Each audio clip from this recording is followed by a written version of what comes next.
One of these pillars is digital disruption, as you can see, and this aligns very well with our UNDP digital strategy, which is precisely drafted to support governments into using more immersive and adaptive technologies to provide services, promote co-creation, and establish meaningful and innovative digital partnerships that can help to develop new solutions that are really meaningful and impactful in the different contexts.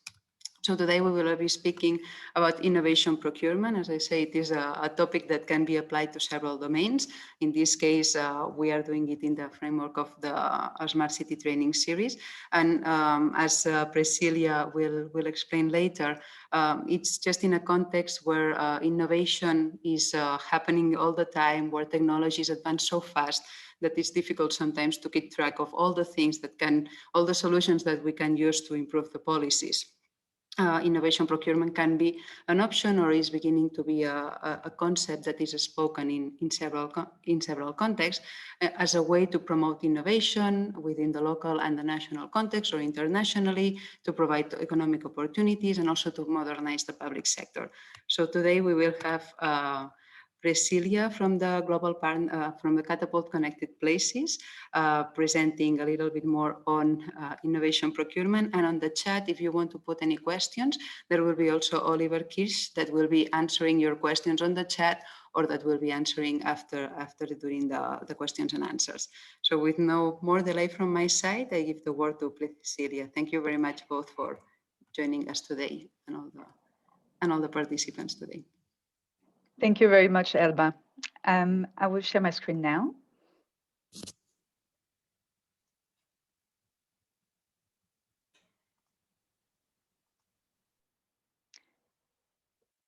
Right.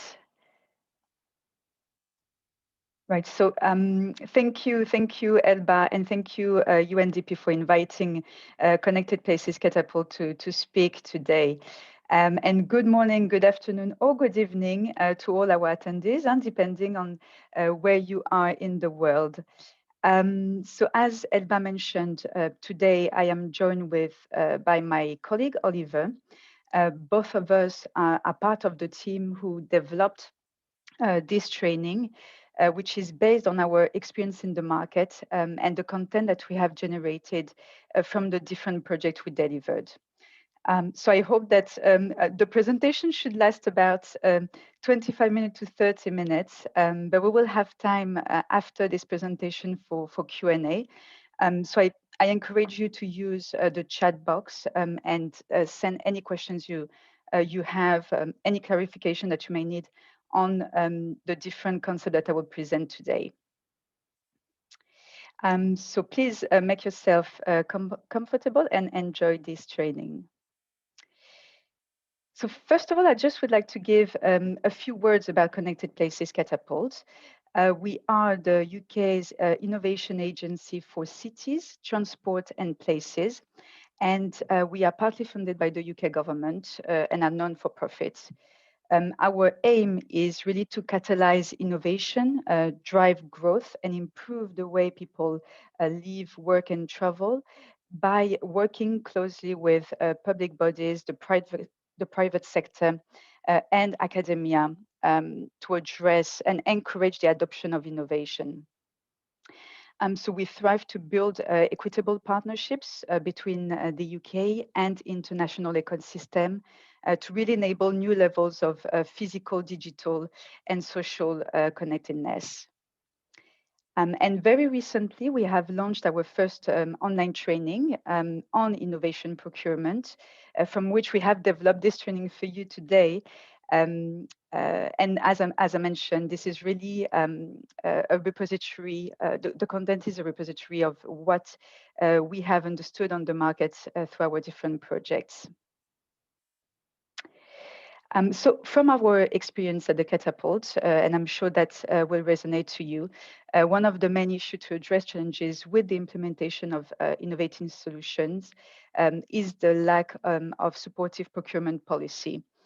So with this session today, I hope that we'll be answering some of the questions you may have on the topic of innovation procurement and give you tips whether you are a city practitioner or you work closely with local authorities, to encourage the market to harness creative solutions to address challenges.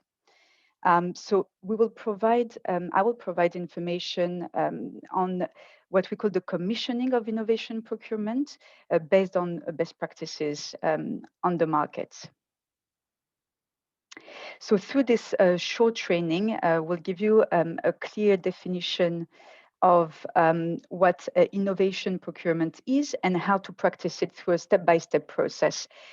So this training was designed to be valuable no matter where a city is in the innovation journey, and most importantly, independently of the the political environment. We will cover 3 sections today. The first one will be on the benefits and innovation, the benefits and barriers, sorry, around innovation. We will define what a challenge-led procurement is and how to conduct it, and give you a few tips on how to engage the market efficiently to maximize the success of a challenge-led procurement process. And here it is worth to say that for the purpose of the training, we are guiding you through a journey with a step-by-step process. But in practice, this process might not be as sequential as we presented to you today. So what are the benefits of innovation? Innovation procurement is necessary to ensure that improved services are delivered while securing better value for money. This is even more important when we know that the public sector spend a huge amount of money in procurement.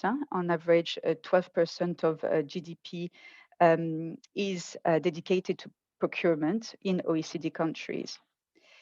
It also stimulates the growth of innovative industry in a city or region and have a positive impact on social values, such as improving health and well-being of citizens, tackling economic inequality, fighting climate change, and so on. Obviously, it also supports and increase supply chain resilience. And why is innovation important to the public sector?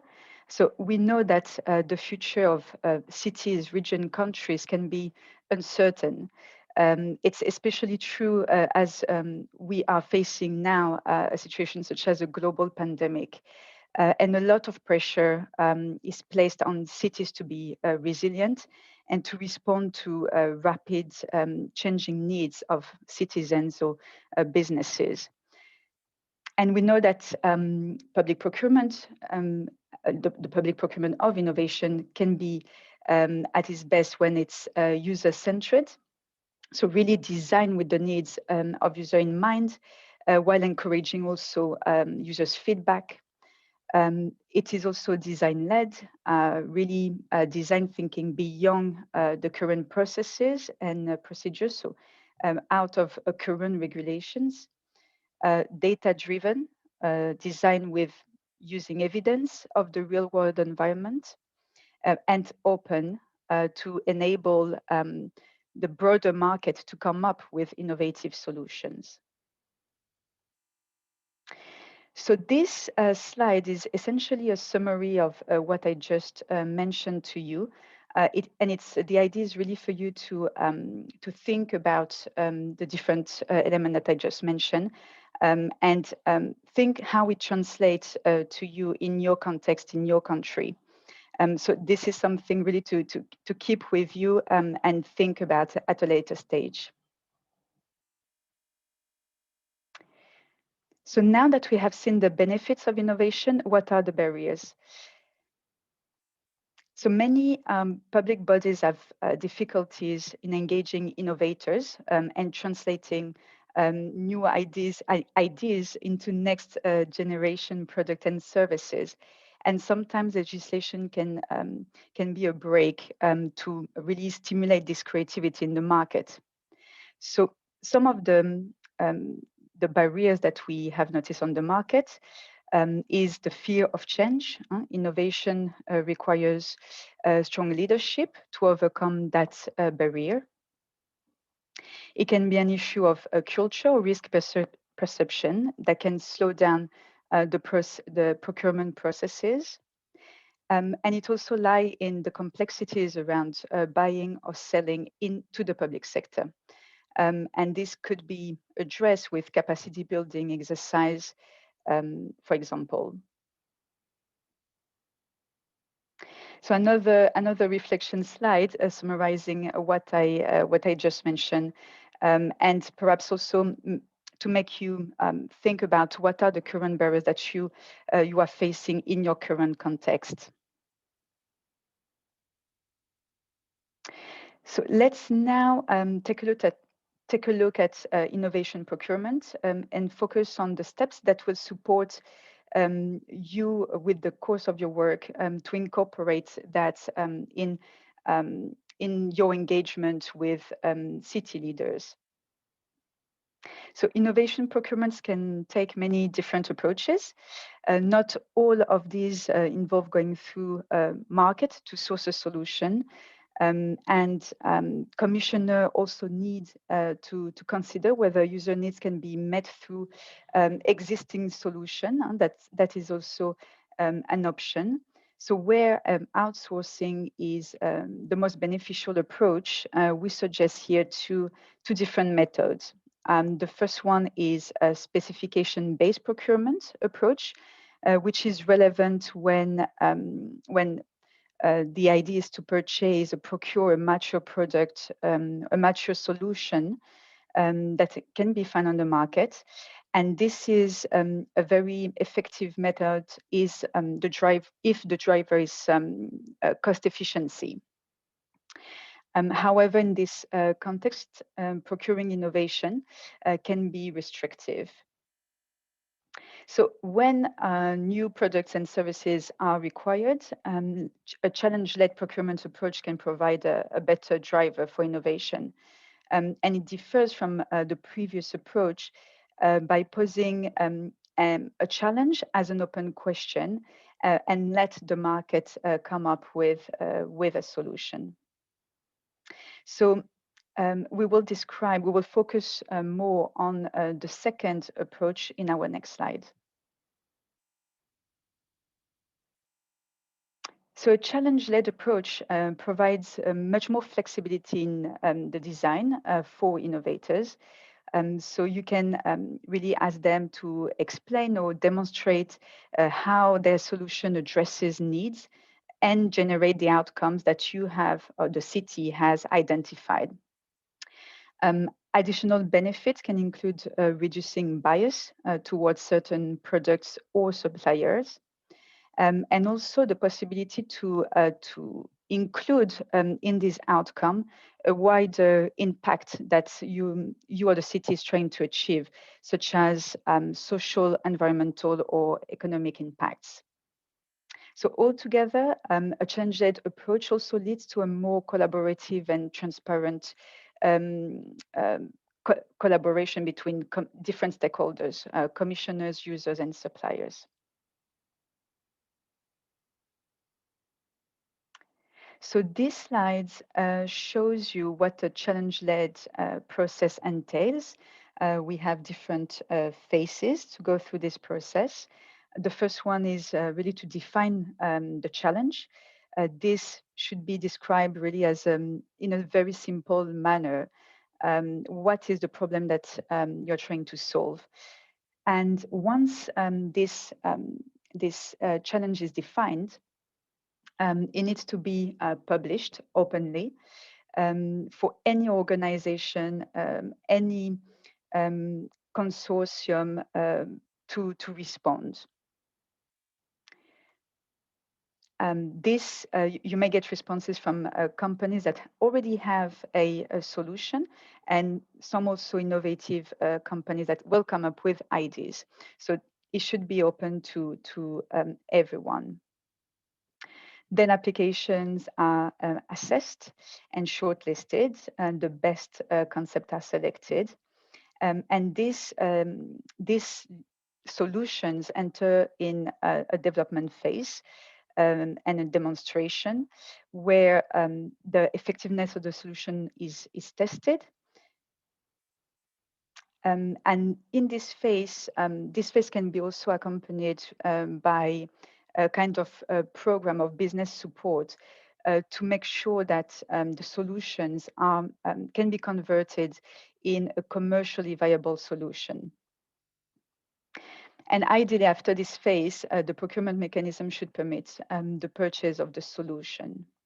So in the next few slides, we are going to focus on the different activities that you need to undertake before starting this challenge-led procurement process to make sure that this is completed in the most optimized and efficient way.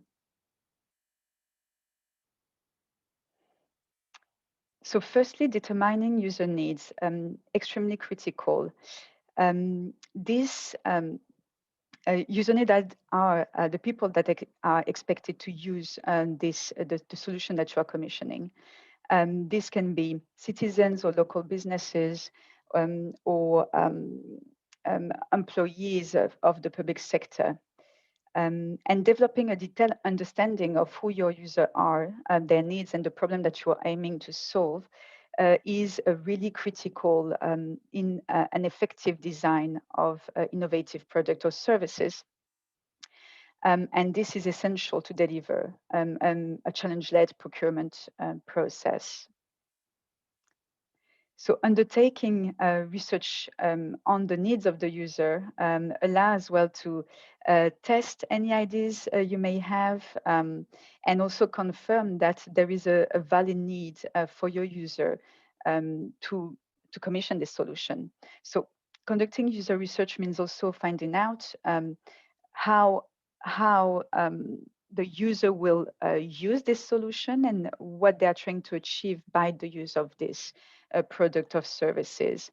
So engaging also with your user early in the innovation process is important to build a relationship that would be critical to test and also provide feedback when you are at the trial and demonstration stage. And we suggest here a few ways to gather user needs through interviews, observation activities, or analysis of existing data. So once you understand the user needs, the next step is to consider what impact you would like your procurement activity to have. And this involves defining the outcomes that you wish to generate. These outcomes can be anything that matter either to you, to your users, and should be specific and measurable. Think about the user needs activities, also consider strategic outcomes, such as what I mentioned in my previous slide, the kind of impact you want to create. This will help in building the outcomes. And these slides really give you guidelines to help you define a clear challenge statement that will reach the impact desired. So it's a series of questions that really can help you define a clear statement.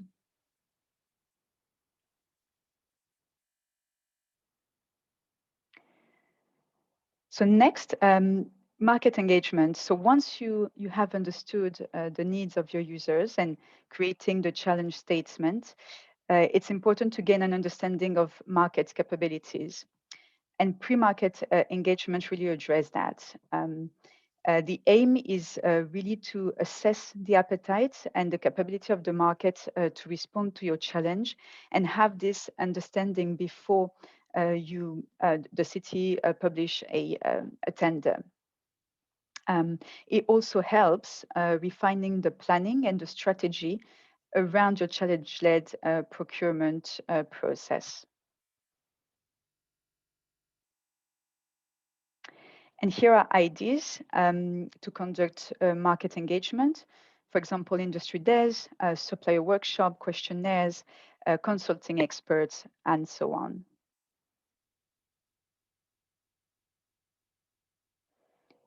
So once you have conducted pre-market engagement and gain an understanding of the market capacity, it's important to consider how you will proceed. And we have listed here a series of questions that will guide you to determine which approach to choose. And we would like to highlight two of them, two main approaches to the procurement of innovation, which both apply to different scenarios. So the first one is a pre-commercial procurement approach. So this can be used when there are no solutions available in the market yet and research and development is needed. So this allows commissioners to de-risk de-risk innovation through a step-by-step process from solution design to prototyping, and then the development of the first product to test.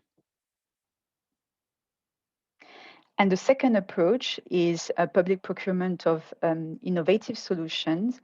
And this is used when a challenge can be addressed by innovative solutions that are very close to the market and where R&D is not really required. So you will find as well two hyperlinks to consult in more details those approaches. So a challenge-led procurement process can be used in both cases by developing either a strategy that is either PCP or PPI. Commissioners can drive the development of innovative solutions and support their deployment. So now I will play two videos that illustrate what I just mentioned through a case study that the Catapult worked on together with Belfast City Council.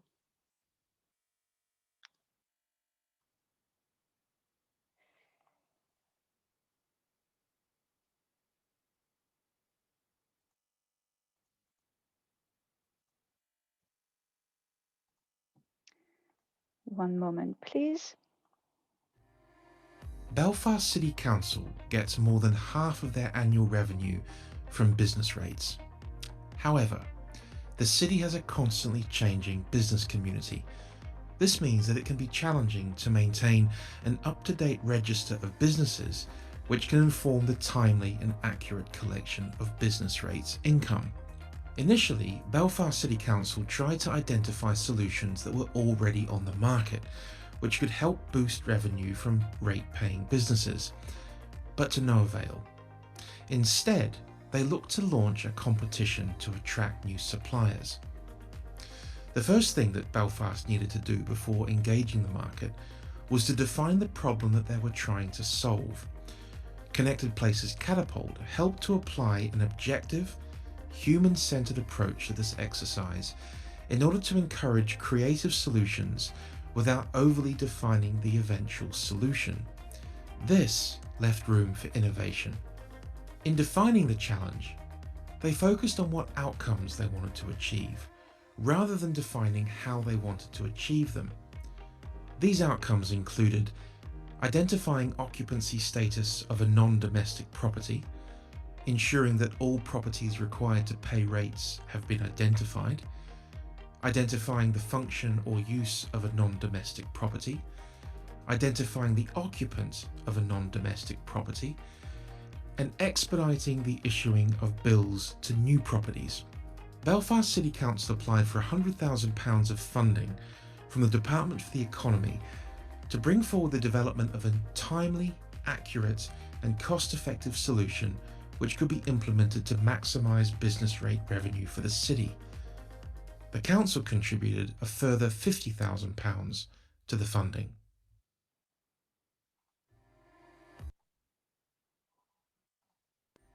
During the final 2-week evaluation period, the two companies identified an initial £500,000 of previously uncollected business rates.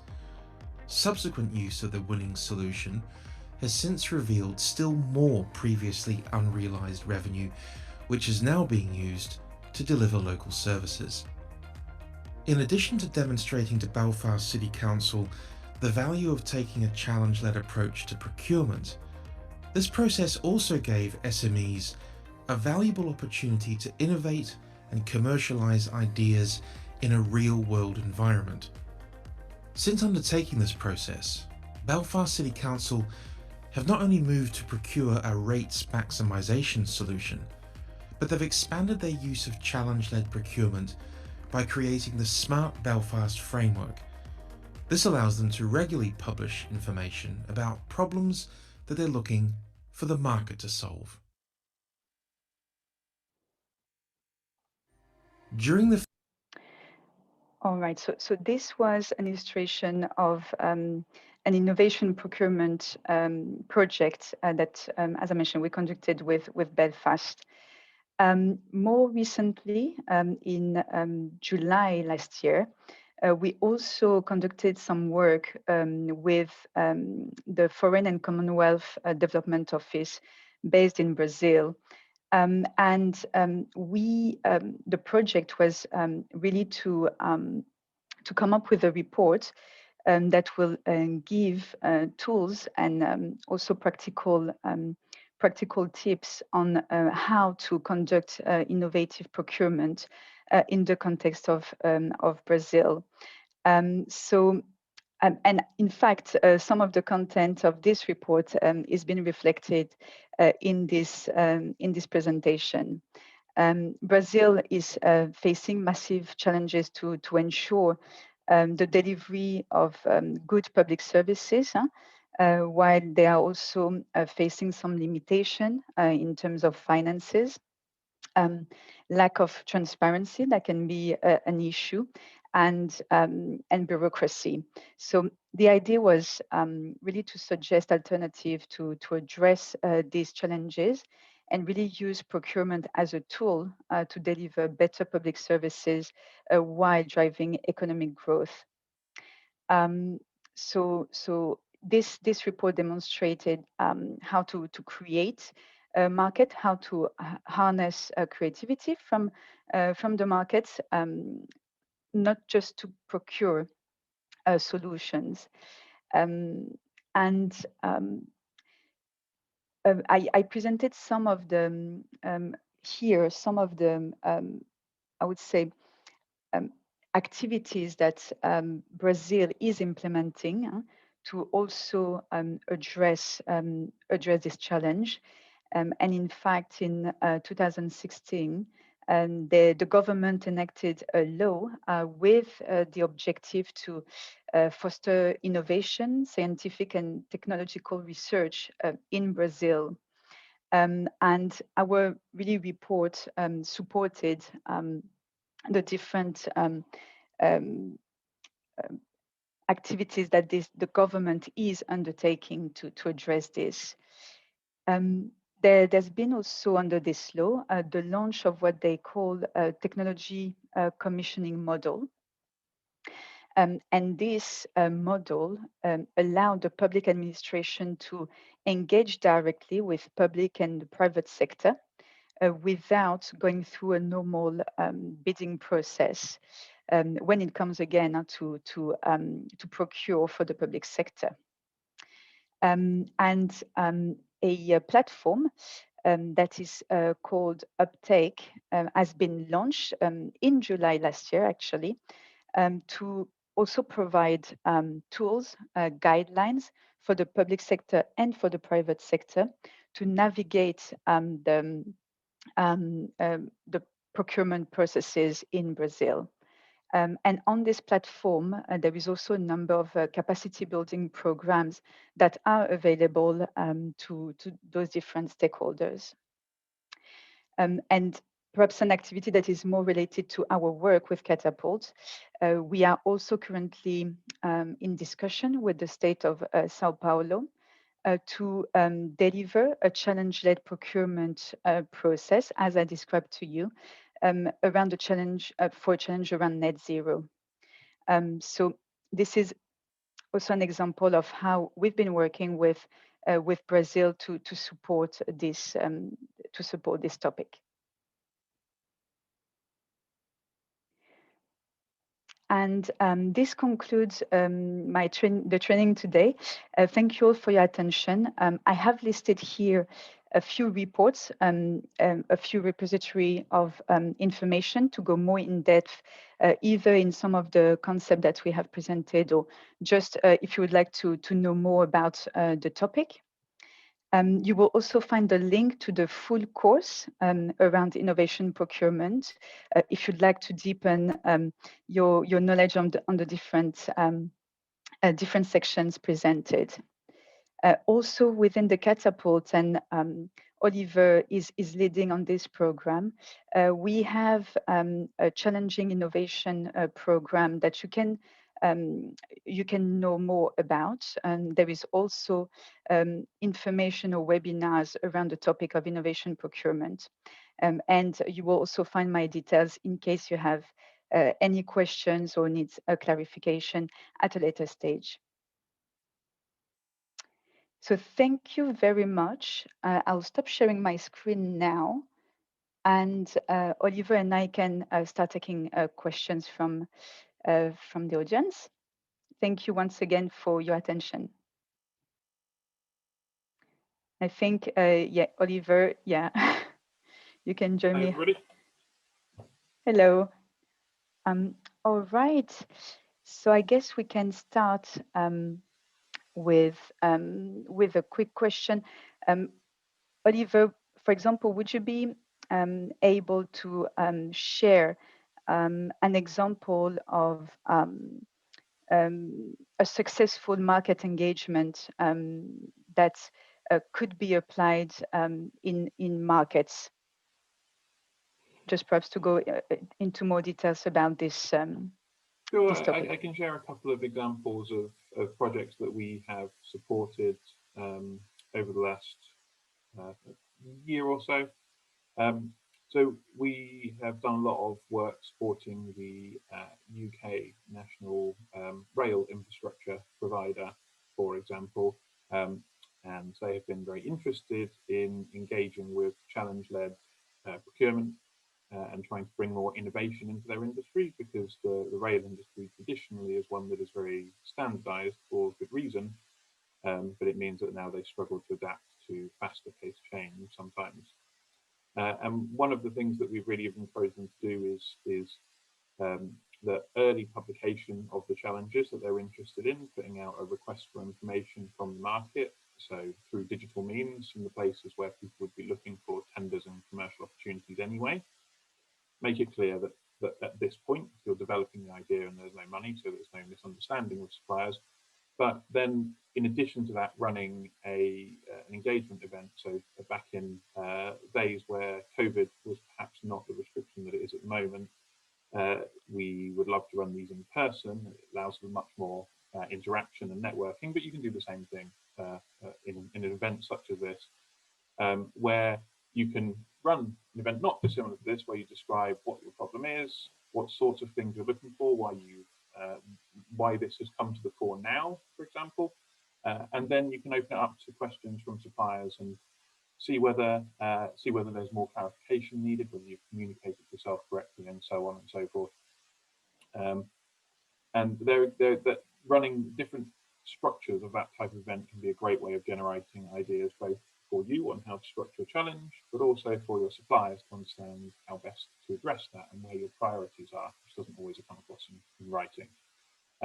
You can also do this type of event during a tender competition as well, and it can be really powerful during that piece, not just for communicating what it is you're trying to do, but also it can allow collaboration, allow suppliers to identify one another who could work together to better address what it is that you've asked for. You do have to be careful if you're doing it during a competition period, so that you're being even-handed in the information that you provide to all of the different suppliers. But and some people are very reticent to do this, but I would strongly recommend that people explore the idea and overcome those barriers, because it's not as difficult as you would think. You just have to be disciplined. The Smart Belfast is a good example of how we did market engagement well. And there are other really good international examples where you can go further than the approach that we're describing in the course literally today, and move into co-creation approaches as well, where it's not just you, the commissioner, defining the problem, but maybe you provide a platform where your citizens or service users, depending on the area, can suggest the concerns, difficulties that they have. And that can be a really good way of generating engagement, both with suppliers and users. You do, if you go down that route, you need to be very open and transparent in how you're going to prioritize those suggestions, because if you're not clear and open about that, then it can be disengaging for people. But Amsterdam, they have quite a long-running social innovation exchange program, which is a really good example of how to do that. And if I was going to self-promote for a moment as well, I'd say Connected Places Catapult run a monthly webinar series around procurement and innovation procurement, and the next one that we're running in May is focused on co-creation of innovation. So hopefully that helps. Thanks a lot, Oliver. We have also a question from Jamie, interesting question regarding the challenge-led innovation procurement phase. So the question is, how can we make sure that the solution is at the right stage of development, and that we can obtain results? And what would happen if this demonstration failed? So those are really great questions. The failure point is one that I'll start with, just to say, I mean, by definition, if you're looking at innovative ideas and different approaches, there is always a danger of failure of that project, whether small or large. It's not necessarily catastrophic failure, but it can be, you know, maybe you don't achieve all of the outcome that you wish to achieve. This is the nature of doing any kind of exploration, and I think part of the process of getting people engaged in thinking about this fairly and evenly is having some level of comfort about that. There's plenty of checks and guards that you can put in to reduce the impact of those things, having gates and phases and review points where you're looking at, you know, is this achieving everything that we expected it to achieve? If not, why not?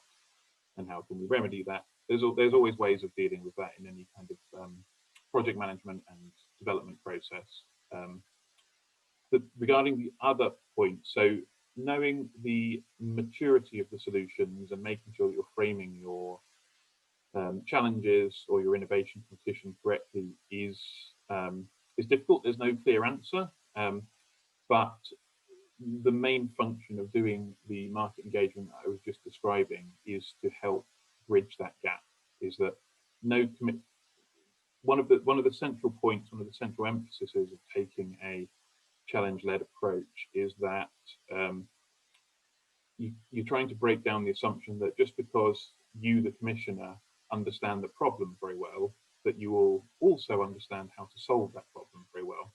So they don't necessarily follow one another, even though emotionally we often feel like it should be that way. And the function of doing really good and strong market engagement is to be open about that second point and say, you know, you might have some ideas about how something might be solved, but allow other people to teach you and tell you about the solutions that they have that may be more mature than you expect, or less mature. And if you do that early in the process, it allows you to adapt. So if you have a phased process, like I just mentioned, it allows you to adapt how many phases, how long, how much you might need to fund that. If you find that solutions are very early stage, they're not well integrated, if it's going to be a kind of system level approach, or if it's an individual product and technology, if you find that it's a very low technology readiness level, then evidently you will need a little more funding, you will need a little more support, and probably more stage gates to get you to a point where it could be widely deployed. But sometimes you can simply change the question. If you find information out by engaging, and then you can simply change the structure of your challenge slightly. I think hopefully that communicates things. One of the biggest difficulties in the whole area is, and so Priscilla talked about pre-commercial procurement and public procurement of innovation, is that if you're going through an innovation process and you're finding new things out, one of the most difficult things is when you run tests and trials, is that you will find out that new information, and that will definitely change the business case for deploying your solution. It might simply reinforce your expectations before, but in many cases it will deliver new information. And the transition from running a trial, which you can work out the funding for, you can work out the stages and the development process, into purchasing that solution on an ongoing basis is something that's bespoke to each problem to some degree. And working out exactly how you want to bridge that, how you envisage something might be deployed, requires quite early communication with your procurement colleagues, just to make sure that everyone has a clear understanding about where you are and how to get to the end that everyone wants. Thanks a lot, Oliver. And perhaps just one more question. Regarding innovation procurement and the lack of transparency and corruption in some of countries internationally. So would you say that innovation procurement might be more vulnerable to fraud or corruption rather than traditional procurement process? So I'd say a couple of things on that, I think. So it's an interesting question. I think, so firstly, although the way in which you're engaging the market is slightly different for innovation processes than if you're buying the same thing today that you did yesterday in a more traditional approach, is that most of in fact, all of the principles that you should comply with that are good practice for procurement, such as transparency, even-handed treatment of suppliers, and so on, all of those should apply to the process that you put around your innovation opportunity, whether or not it's strictly required by regulations. If you don't do those things, you're probably doing yourself a disservice in terms of the suppliers that you'll end up working with. So, and many of those principles are all about combating bias and trying to be even and open-handed.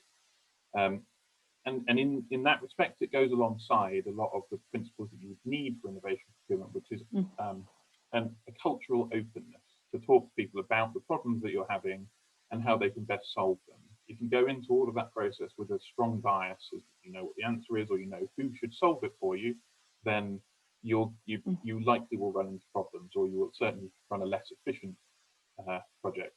So some of that is just an education, but also complying with the standard approaches. The other thing I would say is some of the leading indicators for what makes a good innovation procurement are also indicators against corruption. So things like if you run an open tender and you do all the things I've just been describing, you'd expect to get quite a high response rate from the market. Now, some of that will be very early stage SMEs that may or may not be appropriate to this opportunity, but that's an indicator against corruption in many cases. And so good practice in both cases leads to the same outcome. Thank you very much, Oliver. And I can also share through this experience that we had on the innovation procurement report that we delivered in Brazil. The government really had this feeling that innovative procurement, which help smaller companies really to enter these procurement processes, would be also more transparent.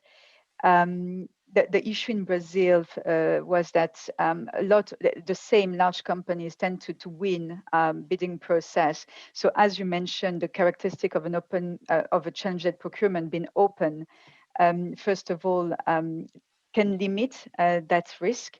And also invite smaller companies to participate. So from the point of view of the government, this innovative procurement is a way also to limit this risk of corruption.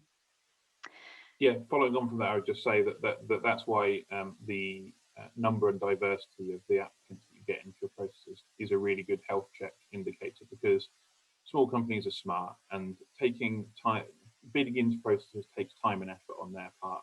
If you are being biased towards your tier 1 suppliers repeatedly, then they will quite quickly stop applying into these opportunities, and you'll see that number drop away. So there's a feedback loop.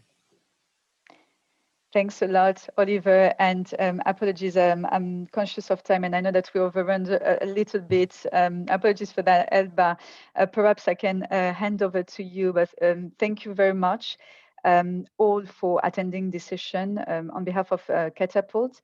And I can see that there are some outstanding questions and we'll be very happy to answer that offline.